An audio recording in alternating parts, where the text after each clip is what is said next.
Observations made with NASA's Flying Observatory, the Stratospheric Observatory for Infrared Astronomy, SOFIA, indicate that nova eruptions create elements that can form rocky planets, much like Earth.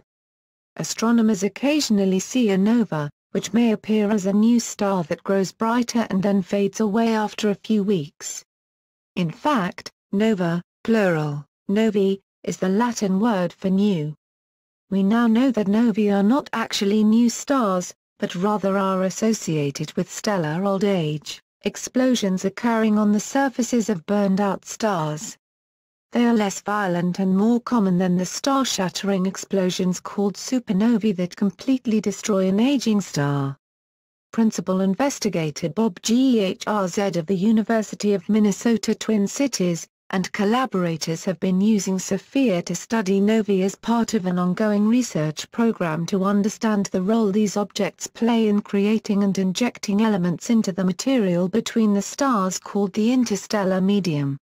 Gehrz and his team found high levels of elements such as carbon, nitrogen, oxygen, neon, magnesium, aluminum and silicon in the nova Delphini, which erupted in 2013 in the constellation Delphinum, the dolphin.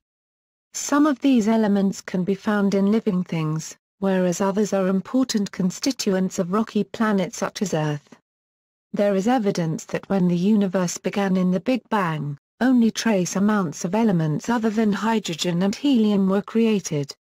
Atoms of heavier elements were made later by processes inside stars, or during star death throes such as nova and supernovae explosions.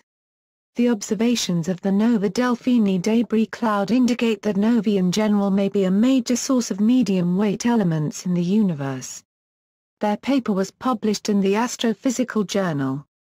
SOFIA's program scientist Pam Markham noted that these spectra of nova Delphinum could only be obtained by SOFIA, not by any observatory on the ground or currently in space, because of SOFIA's unique access to the specific range of infrared wavelengths needed for these measurements.